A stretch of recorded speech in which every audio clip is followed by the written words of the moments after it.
The shrill ring of my office phone pierces through the mundane hum of my workday. I pick up the receiver, expecting another client or colleague, but the voice on the other end sends a chill down my spine. It's Everett, my estranged husband, and his tone is anything but friendly. "Mallory, we need to talk," he says, his voice dripping with false sincerity. "I've made some investments that didn't quite pan out, and well, long story short, we've lost the house." I grip the phone tighter, my knuckles turning white. "What do you mean, we've lost the house? How could you be so reckless with our home?" Everett scoffs, his true colors showing. "Oh, don't act so high and mighty. It's not like you've been contributing much lately. Maybe it's time for you to move back to that dingy little hometown of yours and live with your parents. God knows they could use the help at their age." Rage boils inside me. How dare he suggest I burden my elderly parents because of his mistakes? "Everett, you can't just make decisions like this without me. We need to talk, face to face." "Fine," he spits out. "Meet me at the house in an hour. Don't be late."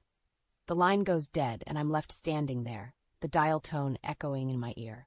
My mind races as I grab my purse and head out the door, barely remembering to lock up behind me. The drive to our once shared home is a blur, memories of happier times flashing before my eyes. When I pull into the driveway, Everett is already there, leaning against his car with a smug look on his face. Well, look who decided to show up," he sneers as I approach. "Cut the crap, Everett. What the hell happened? How could you gamble with our future like this?" He rolls his eyes. "Oh, spare me the lecture. You're hardly one to talk about responsibility. When was the last time you even visited your parents? They're probably wondering if you're still alive." His words cut deep, hitting a nerve I didn't even know was exposed. "Leave my parents out of this," I hiss. "This is about you and your reckless behavior." Everett steps closer, his eyes narrowing. "No, Mallory, this is about you. You and your inability to be a proper wife. Maybe if you'd been more supportive, I wouldn't have had to take such risks." I can't believe what I'm hearing. The audacity of this man to blame me for his own failures. "You know what, Everett? I'm done. I'm done with your lies, your manipulation, and your complete disregard for anyone but yourself. I'm going to find a way to fix this mess you've made, and I'm going to do it without you." I turn on my heel and storm back to my car, my heart pounding in my chest.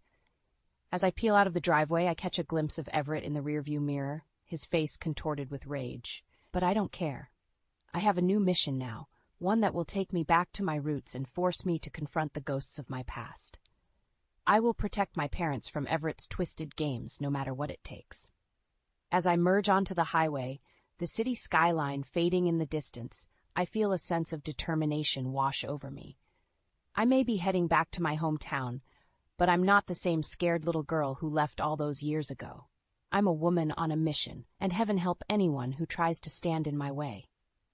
The winding road leads me back to the place I once called home, a small town nestled in the heart of America. It's been years since I've set foot here, but as I drive past the familiar storefronts and houses, memories come flooding back. I pull up to my childhood home, a modest two-story house with a well-manicured lawn. My parents have always taken pride in their home, despite the hardships they've faced. I take a deep breath and step out of the car, steeling myself for the conversation to come. As I approach the front door, it swings open, revealing my mother's smiling face. "Mallory!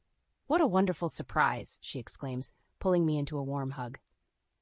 I return the embrace, feeling a pang of guilt for not visiting more often. "Hi, Mom. It's good to see you. Is Dad around? I need to talk to both of you." Her smile falters slightly, sensing the seriousness in my tone. "Of course, dear. He's in the living room. Come on in." I follow her inside, taking in the familiar surroundings. The house hasn't changed much over the years, still filled with the same cozy furniture and family photos. My father sits in his favorite armchair, looking up from his newspaper as I enter. "Mallory, what brings you home?" he asks, a hint of concern in his voice. I settle onto the couch, clasping my hands in my lap. "Mom, Dad, there's something I need to tell you. It's about Everett." I relay the story of Everett's reckless investment and the loss of our home. I watch as their faces shift from shock to anger, their eyes filling with a mix of disbelief and disappointment. "How could he do this to you?" my mother asks, her voice trembling. After everything you've been through together? I don't know, Mom. But I do know that I can't let him get away with it. I have to protect what's left of our family, and that includes you and Dad. My father leans forward, his brow furrowed. What do you mean, Mallory? We're not the ones in trouble here. But you could be, I insist. Everett is a master manipulator. He'll stop at nothing to get what he wants, even if it means coming after you. That's why I need to make sure this house is secure, legally under my name. My parents exchange a worried glance. Mallory, we appreciate your concern, but we can take care of ourselves, my father says gently. I shake my head, remembering the malice in Everett's voice when he suggested I move back home. No, Dad, you don't know him like I do. He's capable of things you can't even imagine. Please, let me do this for you. Let me keep you safe. Tears well up in my mother's eyes as she reaches for my hand. Oh, Mallory, we never wanted you to have to shoulder this burden. We only ever wanted the best for you. I know, Mom, and I'm going to make sure that Everett pays for what he's done. But first, I need to make sure you and Dad are protected. Will you trust me to do that? They both nod, their faces etched with a mix of love and concern. Of course, dear, we trust you, my mother says softly. As we sit there, holding hands and sharing memories of better times, I feel a renewed sense of purpose. I may have lost my home and my marriage, but I still have my family, and I'll be damned if I let Everett take that away from me too. The road ahead may be long and difficult, but I'm ready to face it head on. With my parents by my side and a fierce determination in my heart, I know I can weather any storm that comes my way. The family lawyer's office is a stark contrast to the cozy warmth of my parents' home. I sit across from the attorney, a middle-aged woman with a sharp gaze and a no-nonsense demeanor. She listens intently as I explain my situation, nodding occasionally and jotting down notes. So, you want to secure your parents' house under your name, correct? She asks, looking up from her legal pad. Yes, I reply, my voice firm. I need to make sure that Everett can't touch it, no matter what he tries. The lawyer leans back in her chair, studying me carefully. It's not going to be easy, Mallory. Everett sounds like a man who doesn't play by the rules, but I'll do everything in my power to help you protect your family. Relief washes over me. Thank you. I know it won't be simple, but I'm ready to fight for what's right. She nods, a small smile playing at the corners of her mouth. I can see that. Now let's talk about the legal proceedings. We'll need to gather evidence of Everett's financial misdeeds and build a strong case for why you should be the sole owner of your parents' house. We spend the next hour going over the details, discussing strategies and potential obstacles. By the time I leave the office, my head is spinning with legal jargon and a mountain of paperwork, but I feel a renewed sense of purpose. Back at my temporary apartment, I pour myself a glass of wine and settle onto the couch, surrounded by boxes of my belongings. It's a far cry from the lavish home I once shared with Everett, but it's a small price to pay for my freedom. As I sip my wine, my phone buzzes with an incoming call. I glance at the screen, expecting to see my mother's name, but instead it's Everett. I hesitate for a moment before answering, steeling myself for whatever lies he's about to spin. What do you want, Everett? I ask, my voice cold. Mallory, darling, is that any way to greet your loving husband? He purrs, his tone dripping with false sincerity. I scoff. You lost the right to call yourself that when you gambled away our future. What do you want? I just wanted to check in on you, see how you're doing in that little hometown of yours. I hope your parents are well. It would be a shame if anything were to happen to them. My blood runs cold at his thinly veiled threat. Listen to me, Everett. If you so much as breathe in the direction of my parents, I will make sure you regret it for the rest of your miserable life. He laughs, a low, menacing sound. Oh, Mallory, you always were a feisty one, but you forget who you're dealing with. I have more power than you can possibly imagine, and I'm not afraid to use it. I'm not afraid of you, I spit out, my hand clenching around the phone. I'm going to make sure you pay for what you've done, Everett. One way or another, you'll get what's coming to you. We'll see about that, he says, his voice turning icy. You have no idea what I'm capable of, Mallory, but you'll find out soon enough. With that, he hangs up, leaving me shaking with rage and fear. I down the rest of my wine in one gulp, trying to calm my racing heart. I know I'm in for the fight of my life, but I refuse to back down. Everett may think he has the upper hand, but he underestimates the power of a woman scorned. I'll do whatever it takes to protect my family and make him pay for his betrayal, even if it means going to war with the man I once loved. The next few weeks are a blur of meetings, phone calls, and endless paperwork. I throw myself into my work, determined to build a new life for myself and secure my parents' future. My colleagues notice the change in me, the steely resolve that now underlies my every action. "Mallory, are you sure you're okay?" My friend and coworker, Sarah, asks me over lunch one day. "You've been working nonstop lately." I give her a tight smile. "I'm fine, Sarah. Just dealing with some personal issues. But I appreciate your concern." She nods, her eyes filled with understanding. "If you ever need to talk, I'm here for you. You don't have to go through this alone." Her words touch me, and I feel a wave of gratitude wash over me. "Thank you, Sarah." That means a lot. As I leave the office that evening, my phone buzzes with a text message. It's from Everett, asking to meet at a nearby cafe. I hesitate for a moment, weighing the risks, but ultimately decide to go. Better to face him on my own terms than wait for him to ambush me.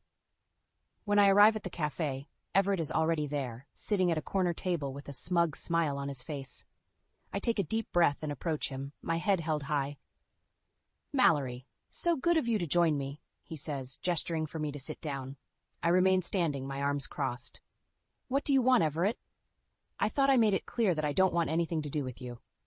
His smile fades, replaced by a cold, calculating look. "You may think you've won, Mallory, but you have no idea what I'm capable of. I have connections, resources that you can't even begin to imagine." I lean forward, my voice low and dangerous. "And I have the truth on my side, Everett. I know about your financial misdeeds, your lies and manipulations, and I'm not afraid to use that knowledge against you." He scoffs. "You think a few pieces of paper can stop me? I'll bury you in legal fees, drag this out for years until you have nothing left, and then when you're at your lowest, I'll take everything from you. Your parents' house, your job, your reputation. I'll make sure you have nothing left to fight for." I feel a chill run down my spine at his words, but I refuse to let him see my fear. "You're wrong, Everett. I have plenty to fight for. My family, my self-respect, my freedom from your twisted games, and I won't stop until I've made sure you can never hurt anyone again."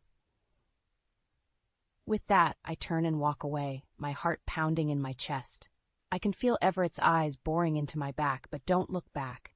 I know I've just declared war, but I'm ready for battle. The next few days are a flurry of activity as I work with my lawyer to gather evidence against Everett. We pore over financial records, track down witnesses, and build a case that even he can't ignore. But Everett isn't one to back down easily. He sends threatening messages, tries to intimidate me at every turn. I refuse to let him get to me, but the constant stress takes its toll. One evening, as I'm working late at the office, I receive a call from my mother. Her voice is shaky and I can tell she's been crying. "Mallory, it's your father. He's in the hospital. He had a heart attack." I feel my world tilt on its axis, my breath catching in my throat. "I'm on my way, Mom. I'll be there as soon as I can." As I race to the hospital, my mind is a whirlwind of emotions.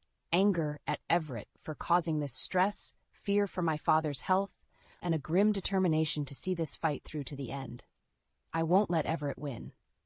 Not now, not ever. The hospital room is quiet, save for the steady beep of the heart monitor. I sit by my father's bedside, holding his hand as he sleeps. The doctors say he's stable, but the stress of the past few weeks has taken a toll on his health. I feel a wave of guilt wash over me. I should have been there for him, should have protected him from Everett's machinations. But I was too caught up in my own battles to see the toll it was taking on my family. As I sit there, lost in thought, I hear a knock at the door. I look up to see my lawyer, a grim expression on her face. "Mallory, we need to talk," she says, her voice low and urgent. I follow her out into the hallway, my heart pounding in my chest. "What is it? What's happened?" She takes a deep breath. "Everett is trying to file a countersuit. He's claiming that you're the one who mismanaged the finances, that you're the reason for the loss of your home."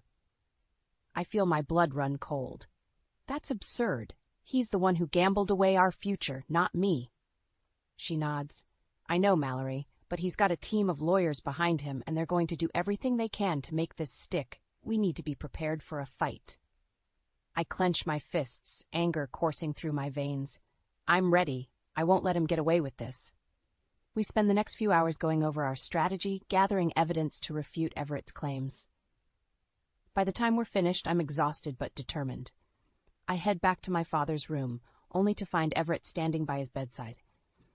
He looks up as I enter, a smirk on his face. "Mallory, what a surprise. I was just checking in on dear old Dad. Such a shame about his heart attack." I feel my temper. "Get out, Everett. You have no right to be here." He chuckles, a low, menacing sound. "Oh, but I have every right. After all, I'm still legally your husband, and as your husband, I have a say in your family's affairs." I take a step forward, my voice shaking with rage. "Not for long, you don't. I'm filing for divorce, and I'm going to make sure you never come near my family again." His eyes narrow. "You think it's going to be that easy? I'll drag this out for years, Mallory. I'll bleed you dry, and then I'll take everything you have left, including this hospital, if I have to." I feel a chill run down my spine at his words. "What are you talking about?" He smiles, a cold, calculating look in his eyes. "I have connections, Mallory, connections that go far beyond what you can imagine, and if I have to use them to get what I want, I will." I shake my head, disbelief and anger warring within me. "You're insane, Everett. You're not going to get away with this." He leans in close, his breath hot against my ear. "Watch me." With that, he turns and walks out of the room, leaving me shaking with fury and fear. I turn to my father, still sleeping peacefully, and I make a silent vow. I will protect my family, no matter what it takes. I will fight Everett with every ounce of strength I have, and I will make sure he pays for what he's done, even if it means risking everything I have left. I take a deep breath, steeling myself for the battle ahead. It won't be easy, but I know I have the truth on my side, and with my lawyer by my side, I know I can win. Everett may think he has the upper hand, but he's about to learn just how far a daughter's love can go. I won't rest until my family is safe, and Everett is nothing more than a bad memory. The game is on, and I'm playing to win. The courtroom is packed as I take my seat next to my lawyer. The air is thick with tension, and I can feel the weight of everyone's eyes on me. Everett sits across the aisle, his face a mask of smug confidence. The judge enters, and the room falls silent. The proceedings begin, and I listen as my lawyer presents our case, laying out the evidence of Everett's financial misdeeds and manipulation. But Everett's lawyer is good. He twists the facts, painting me as a vindictive wife out for revenge. I feel my stomach churn as he spins his web of lies, making me out to be the villain. And then it's Everett's turn to take the stand. He plays the role of the innocent victim, his voice dripping with false sincerity as he recounts the story of our marriage. "I loved Mallory with all my heart," he says, his eyes welling up with tears. "But she changed. She became cold, distant. She stopped supporting me, stopped being the wife I needed her to be." I feel my blood boil at his words. How dare he paint himself as the victim after everything he's done? But my lawyer is ready. She cross-examines him, picking apart his story piece by piece. She presents the evidence of his gambling, his reckless investments, his lies, and deceit, and then she plays her trump card. A recording of a phone call between Everett and his broker discussing the illegal insider trading that led to the loss of our home. The courtroom erupts in gasps and murmurs. Everett's face turns white, and I see a flicker of fear in his eyes. The judge calls for order, and the room falls silent once again. And then, in a moment that will stay with me forever, the judge delivers his verdict. In light of the evidence presented, I find in favor of the plaintiff, Mallory Chambers, the divorce is granted, and the marital assets will be divided in accordance with the prenuptial agreement. I feel a rush of relief wash over me, followed by a sense of grim satisfaction. I've won. I've beaten Everett at his own game. But my victory is short-lived. As we leave the courthouse, Everett corners me in the hallway, his face twisted with rage. "You think you've won?" he hisses, his voice low and menacing. "You have no idea what I'm capable of, Mallory. I'll make you pay for this. I'll make sure you never know a moment's peace again." I feel a chill run down my spine at his words, but I refuse to let him see my fear. "You've lost, Everett. It's over. Just accept it and move on." He laughs, a harsh, bitter sound. Oh, it's far from over, Mallory. You may have won this battle, but the war is just beginning. With that, he turns and storms away, leaving me shaken and unsettled. I know I should feel triumphant, but all I feel is a sense of dread. I head back to my parents' house, where my mother is waiting for me with open arms. She hugs me tight, and I feel the tears I've been holding back finally spill over. "It's okay, Mallory," she whispers, stroking my hair. "You did it. You stood up for yourself, for all of us. I'm so proud of you." I nod, burying my face in her shoulder. "I know, Mom, but I'm scared. Everett's not going to let this go. He's going to come after us again, I know it." She pulls back, looking me in the eye. "And we'll be ready for him. We're a family, Mallory. We stick together no matter what." I take a deep breath, drawing strength from her words. She's right. We're a family, and we'll face whatever comes next together. But even as I try to push away the fear, I can't shake the feeling that this is only the beginning. Everett may be down, but he's far from out, and I know he won't rest until he's had his revenge. A few weeks after the trial, I receive a message from Everett. It's short and cryptic, asking me to meet him at an address I don't recognize. My first instinct is to ignore it, but something tells me I need to see this through. I drive to the address, a luxurious apartment building in the heart of the city. The doorman lets me in, and I take the elevator up to the penthouse floor. When I knock on the door, Everett answers, a smile on his face. "Mallory, so glad you could make it," he says, ushering me inside.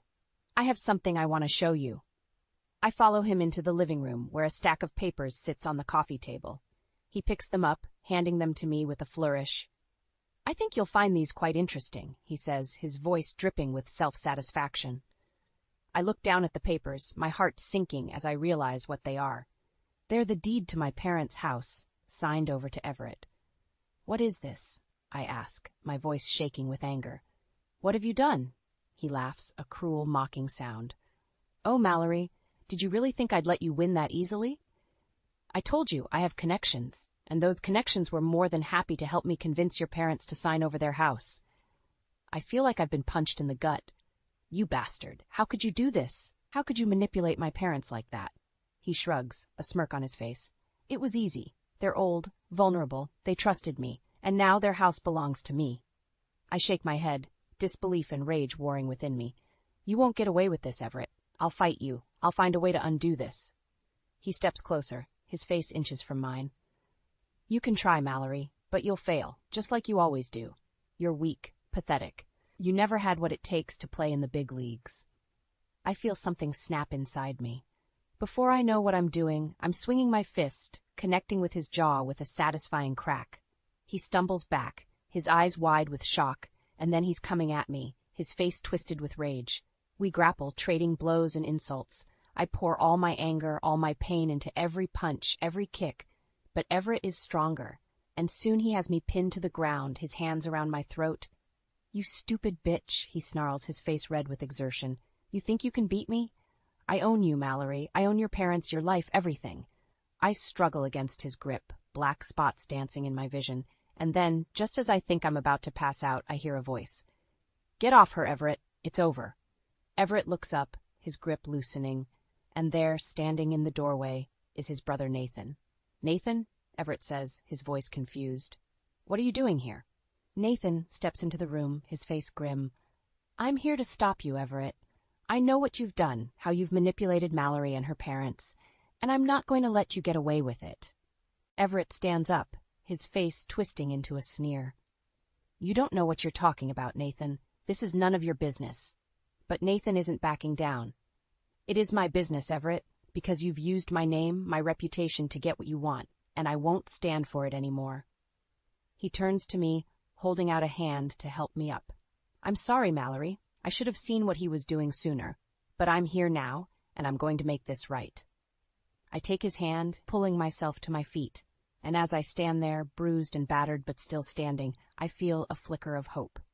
Maybe, just maybe, I'm not alone in this fight after all. Nathan helps me to my feet, and together we face Everett. He's seething with rage, his fists clenched at his sides. "You're making a big mistake, Nathan," he growls. "You don't want to cross me," but Nathan stands firm. "No, Everett, you're the one who's made the mistake. You've lied, cheated, and stolen your way through life, and now it's time to face the consequences. He turns to me, his eyes soft. Mallory, I know a lawyer who can help us. She's the best in the business, and she'll make sure that your parents' house is returned to them. I nod, feeling a surge of gratitude. Thank you, Nathan. I don't know how to repay you. He shakes his head. You don't owe me anything, Mallory. I'm just doing what's right. We leave Everett standing there, his face twisted with anger and disbelief. And as we walk out of the apartment, I feel a sense of hope for the first time in months. The next few weeks are a blur of legal proceedings and paperwork. Nathan's lawyer is as good as he said, and she works tirelessly to build our case against Everett. And then, finally, the day arrives. We stand in the courtroom, facing the judge as she delivers her verdict. In light of the evidence presented, I find in favor of the plaintiffs, Mallory and Nathan Chambers. The deed to the property in question is hereby declared null and void, and ownership will revert back to the original owners, Eleanor and Walter Chambers. I feel tears of relief spring to my eyes. We did it. We won. But Everett isn't ready to give up. As we leave the courthouse, he corners us, his face contorted with rage. You think this is over? He snarls. I'll make you pay for this, Mallory, you and your whole family. Nathan steps in front of me, shielding me from Everett's wrath. Back off, Everett. It's over. You've lost. But Everett isn't listening. He lunges at Nathan, his fists flying. I scream, trying to pull them apart, but it's no use. And then suddenly, the police are there. They grab Everett, pulling him away from Nathan and slamming him against the wall. Everett Chambers, you're under arrest for assault and battery, as well as fraud and embezzlement, one of the officers says, cuffing his hands behind his back. I watch as they lead him away, feeling a sense of grim satisfaction. He's finally getting what he deserves. The next few days are a whirlwind of activity. My parents move back into their house, and I help them settle in. Nathan and I grow closer, bonding over our shared experience and our determination to move forward. And then one evening, as we sit on the porch of my parents' house, watching the sunset, Nathan turns to me. Mallory, I know this might seem sudden, but I have to say it. I've fallen in love with you. Seeing your strength, your courage through all of this, it's made me realize how amazing you are. I feel my heart skip a beat. Nathan, I don't know what to say. He takes my hand, his eyes full of warmth. You don't have to say anything, just know that I'm here for you, always. I lean in, pressing my lips to his. And as we sit there wrapped in each other's arms, I feel a sense of peace wash over me. We've been through hell, but we've come out the other side. And now, with my family safe and a new love by my side, I know that anything is possible. Everett may have tried to destroy us, but in the end, he only made us stronger. And that's a victory that no one can ever take away.